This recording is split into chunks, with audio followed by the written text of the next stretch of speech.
ก็บข้าวโพดจ้าพี่น้องป้องปายได้ยักสอบเลย3 สอบบ่ป้าได้3 สอบพี่น้องเอ้ยค้นตะบางค้น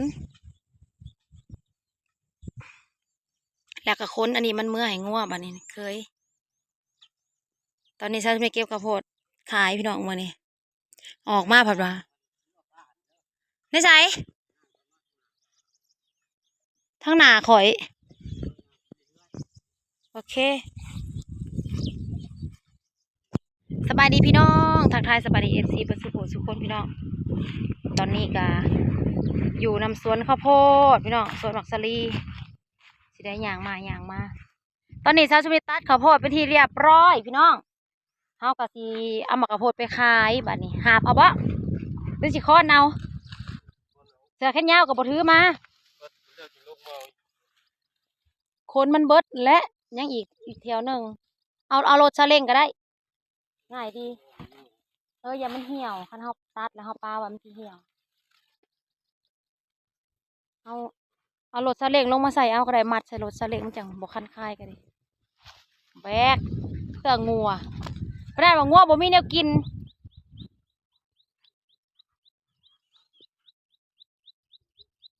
โอ้ยแบกเอาบ่ง่ายกว่าบ่เยอะคายบ่ถนัดพ่อก่อนพี่น้องเอ้ยเฮาเก็บซ้ำนี่เอารถซาเล้งมาใส่เอามันจะบ่คันเก็บ2 สอบ3 สอบเต็มรถซาเล้งพี่น้องว้าวข้าวโพดเอาได้2 สอบ3 สอบหมดแล้วพี่น้องสอบในรถซาเล้งบ่ได้ใส่เฉพาะในกระสอบละ2 สอบแล้วก็เอาของใส่รถโลดสาวสุนีก็สิเอาเมื่อขายเอาสิลงตลาดก่อนไอ้หมวกก็อยู่หัวลงตลาดก่อนพี่น้องหากะเก็บเมื่อตอนนี้มันสีเที่ยงเลยสิต้มท่านบ่บุตลาดบ่าย2 โมงเขาขายดิบน้ำขายดิบของบ่ขายดีบันไดนะคันต้มนะคันได้ขายแน่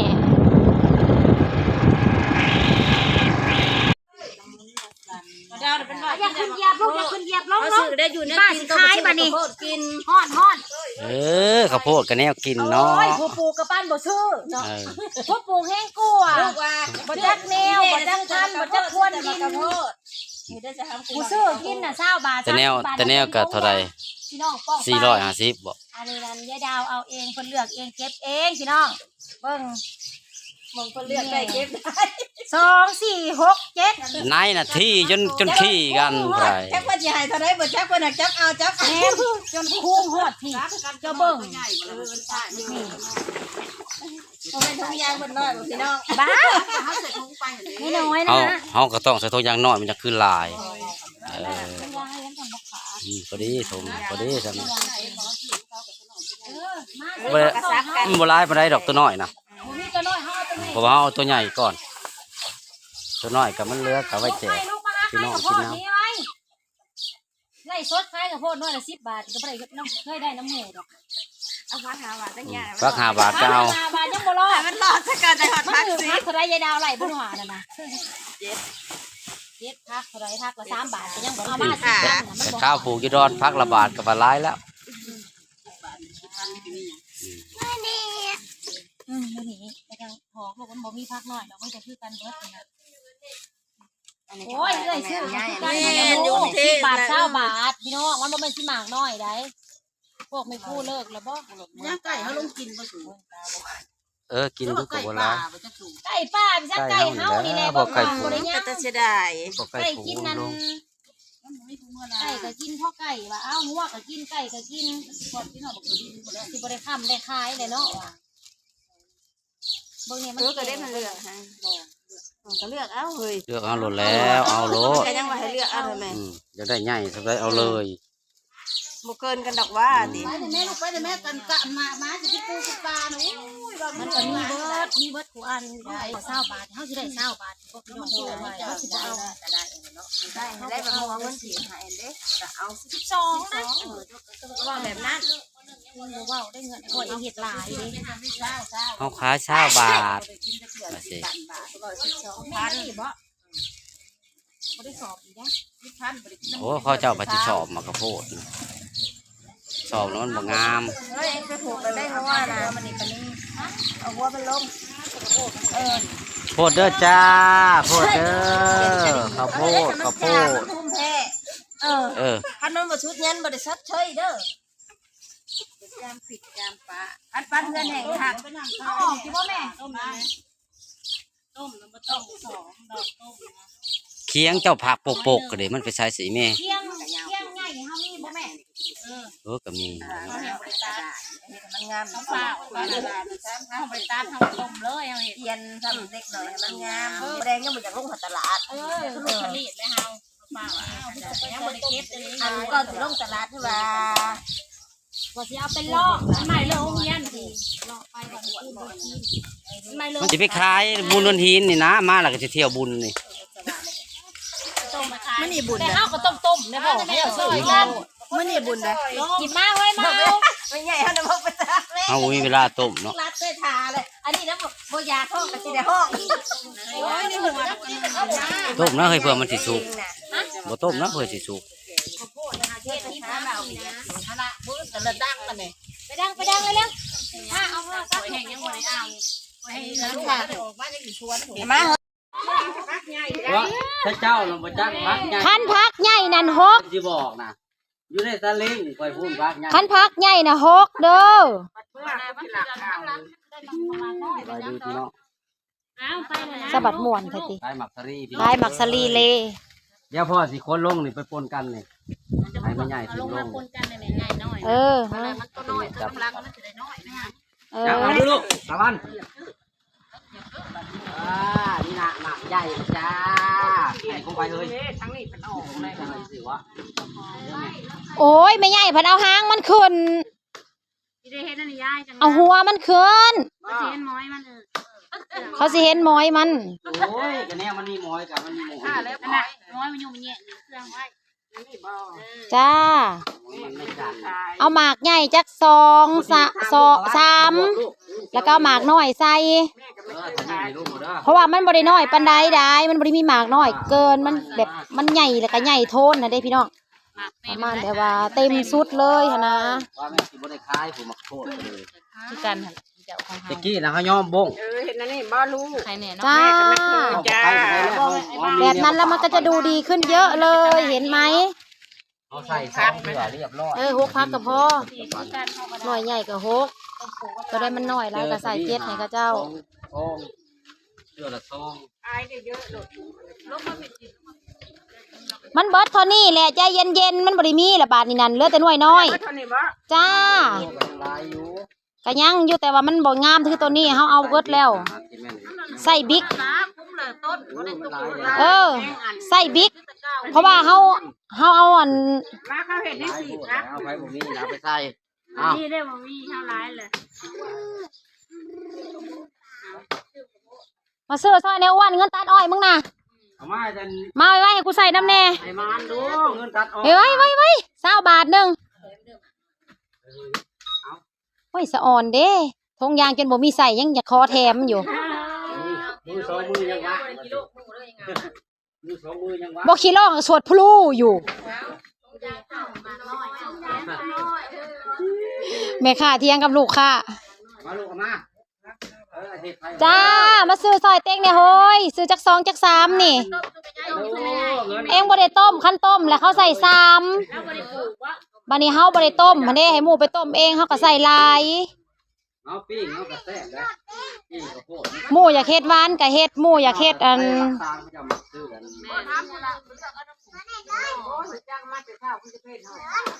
โอ้ยบ่เศร้าก็ห่อได้ยาย บ่ทันได้เลิกดอก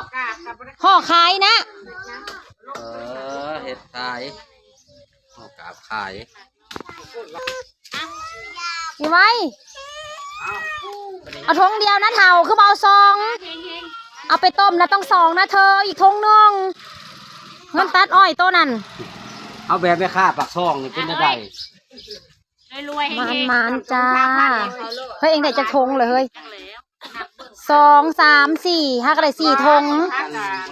หายังเปิ้นเอ้ยขายให้เสี่ยวนี่อย่าลืมลง ขายให้คนเจ้าเองนะคะ เลยถาวอยู่ตลาดอันนี้นะเฮ็ดไหม เฮ็ดใหม่จ้าคุณแม่เอาหมอยมันลง มันซีกระดูกกระเดยอยู่ ยังไม่ถึง100 บาทเลยข้าวโพดจะหมด2 ฉอบแล้ว3 ฉอบแล้วมันบ่ได้เป็นนอนได้ปีนี้นะมันเป็นอยู่แต่ที่แรกเฮาอันบ่มันก็บ่ได้กินหลายกินแต่ตัวโพดนี่แม่ตัวงัวกินน่ะมันมีนอนนะแม่อันมีต้นมีพักหนึง ไข่กุ๊กทานไหนบ้าง คอยอยู่นี่นะดีแล้วพัดลากไปตากแดดอีตะบางน่ะ ห่างทางอะไร เฮ้ยเดี๋ยวเบิ่ง ไข่กุ๊กทาน เห็นแต่ให้นั่นแหละว่างามคุณแต่เพิ่นปลูกจะสวิตให้กระคักใต้ ธงละ20 บาทพี่น้องหาธงก็100พอซื้อพี่น้องป้องปลายสมัครพอซื้อเห็ดมึงนี่ บ่วงหนึ่ง มึงนี่พี่น้อง ตายเบิ้ล หากยังบ่ได้เบิ่งได้เดี๋ยวนี้เอาลงเฟซจะมีคนซื้อซอยหรือบ่เจ้าว่าเขาจองอยู่กับบ่ฮู้ราคามันนะแม่เขาปลูกนะ1,000 กว่าบาทเขาได้คืนบ่100 200ปีใดกะงัวแล้วหวานมื้อนี่กินใบมันปีนั่นน่ะเองเคยได้นะเฮ้ยอันปลูกเบิดพันปลายเองได้700 บาท ใช่ว่าได้กินน้ำแน่ ปลูกหลายๆเจ้านะวะ เอาเที่ยวมาเรื่อย2 เดือน3 เดือนเที่ยวไปเที่ยวมามันก็ท่วงว่าเมื่อเอาเสือมาให้เพิ่นกับเมื่อส่ง เมื่อพะนอมบ่รับ เข้ามาแล้วเมื่อ โหได้ตีน้ำเขาได้หมอวะ ทั่วค้า เมื่อพะนอนบ่รับเฮ้ยเอาไม่ตายเลยสู้เฮ็ดยัง2 เท่านะ รถมันถอย รถสิถอยมาตามหมักไทก้าเนี่ยตีไปเอาไปพ่อมึง ล้างนะยาย เมื่อยเบิ่งโทรศัพท์กับลูกมาเบิ่งโทรศัพท์ ขายรถแม่อยู่นะยังลายอยู่ เจ้าพญานบ่ได้กินซะบ่ ได้ท่อกี่ห้ำกูดิ เออเพิ่นก็มีขี้หำว่าเป็นตาหน่าย เดี๋ยวว่าญาติบุญป่า หมามันหมดเต็ม ตัวได้ขี้ไล่ นาลีเด้อ กระแดงมาซื้อมักซลี่ซอยเฮาป้าไม่ขาปากกลัวไปขี่ลอกกับบัวกายบ่ไห่กายนะเดียวนี่นะลูกคนแหละ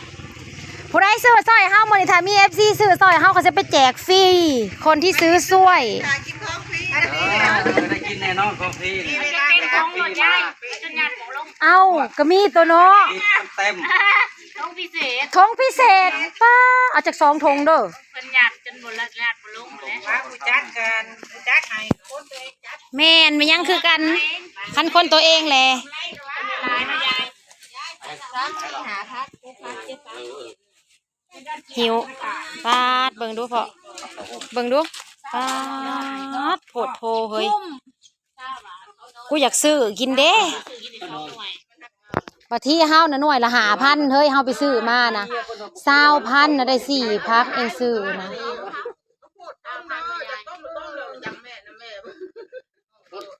โคตรต้มเด้อต้มเองเด้อ มะกะโพดลงเลขมันดีกว่า พ่อนี่ยังตั้งอยู่แต่บ้านมาใหม่เหรอ เราเอาไปแล้วมาซื้อข้าวโพดลงจอดใส่หลายไว้มาซื้อซอยแน่20 บาทมาของใหม่ๆฮะกับมาฮอด มาซื้อมาต้มเลยเฮ้ย จ้าขอบใจจ้าหิบมาก่อนก็ได้หน่วยใหญ่หน่วยงาม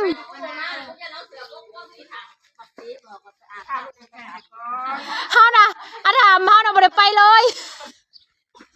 เขาสิว่าคักและลูกหลานสะใภ้บ่ไปล้างถ้วย ไปแล้วเขานี่ แล้วเลยแล้วเบิดแล้วเบียกนะ คน เขาออกหน้าผัดมะกะโพดแก่เลยหามะกะโพดมานี่นะมาเบิ่งในมาเลือกนี่นี่ซอยนี่ นอน เฮ้ยตัวนี้ขึ้นหน่อย นอนบ่รับ โอ้ยมันบ่แม่นอันนั้นนะเฮ้ย ชื่ออยู่ อีแม่ โอ้ย ต้นน่ะขึ้นสงสัยตะวันเฮ็ด เสียงตู่ดับ เอามาสื่อซอยห้า เล่ แม่ น เล งาน ย แต่วันนี้ฮักขึ้นมาเดียวนี่ มามึงเนี่ยเขาใส่น่ะลากหลายเด้อ โอ้ยกันเดือนซื้อกระแทมเลย แถมไผซื้ออยู่นี่น่ะแถม เออ 20 บาท เป็นเราเมาได้อันนั้น เป็นอะไร 12อ่ะ บ่ เอา นี่ เงิน20 บาทเลย เอาคนนี้นั่น คันซะมันสิบ่ฮอดทุนมันคันขาย 10,000 นะ เอาคนก็ว่าอัน เจ้าก็ไปเอาตัวน้อยมาตื่มใส่เอา7 2 4 6 เลยเขาลูกชายหูเพิ่นเมาสิถ่ายไว้ให้เพิ่นเบิ่งเวลาเพิ่นนั่น ผู้ใด ไม่ใหญ่ปูอันนี้ อืม นั่นบ่เพิ่นอายคนเพิ่นว่า กูเล่นเวทนะ ป้าใส่สบายดีปะลูกฮะ เอามาให้ได้เฮ้ยสิมาปิดหน้าไว้เพิ่นอายคนดิเขาสุกมาเลย เอาเขาหันโหลดบ่ใบ100ค่ะ เอาขึ้นไปแหละนอนเขาว่าให้นอนบ่นอนเพิ่นว่าม่วนเพิ่นว่าคุยสิพอดเพิ่นว่าเขาละปิดตู้เพิ่นหายบัดนี้ปิดตู้ก็ยังพอดนั้นเพิ่นเอา1เบิ่งแล้วอันตาทองเราขึ้นไปแล้วเราไปแปะลายเราดิเราก็จะ พอดีเลยจ่ายค่ารถ เขาโหลดแมวให้แล้ว เพิ่นว่า เขาเอาเงินค่ารถไปซื้อ เบิ่งเราอ่ะอัน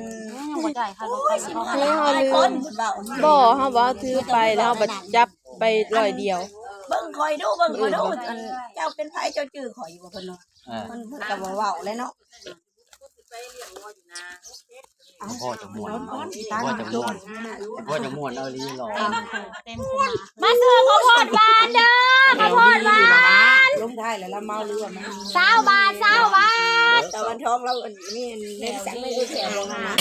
โอ้ย แถวดีแถวบ่ได้ห่างน่ะ ตาเบิ่ง รับประกันคุ แล้ว ณ กำ ภา มือ พ ดีๆๆๆดูสิเนี่ยเจ้ามือ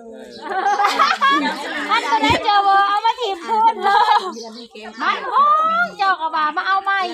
ไปแกะออกไปสีปอกว่องอยู่นี่ โคตรหวานจ้ะ จักมือ พันซุปเปอร์ไอ้บ่แม่นพันน้ำเพิงไม่ไงจะอย่าพาว่าพันซุปเปอร์ เลยพออยากบ้าไป โอ้ยมันหวาน ใหญ่ไม่คุณภาพนะบ้าง นี่หวานแม่ เม็ดมันในที่ครับอันนี้เคยเขาจะบอกปูกับโหดรอบนี้นะจนที่กันเขาบอก เอาไปคนปลูกเอาไปคนปลูก เป็นวัดตอนนี้เจ๊กำลังจะเมาเจ๊จะเมาเอาสัก100 บาทนะเจ๊ ไปอยู่บ้านปวดขาบัดเมื่อบัดเมื่อนอนเมื่อนอนจะนอนบ่นอนบ่รับลูกมาเบิ่งโทรศัพท์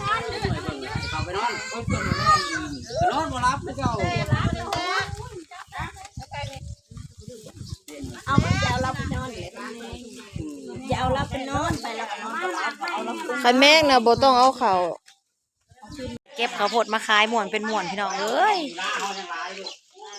กำลังสิไปขายข้าวโพดต่อจะไปเลาะบ้านพี่น้องนี่ประมาณจักร้อยอยู่ในนี้ประมาณ300 400นี่แหละพี่น้องสิได้อยู่ประมาณ400-500บ่จักมันถ้าขายหมดนะคะ ก็ไปโดนบอกโดนวายผู้ พี่น้อง เอา เป็นกำลังใจให้สาวสิบปีในเดือน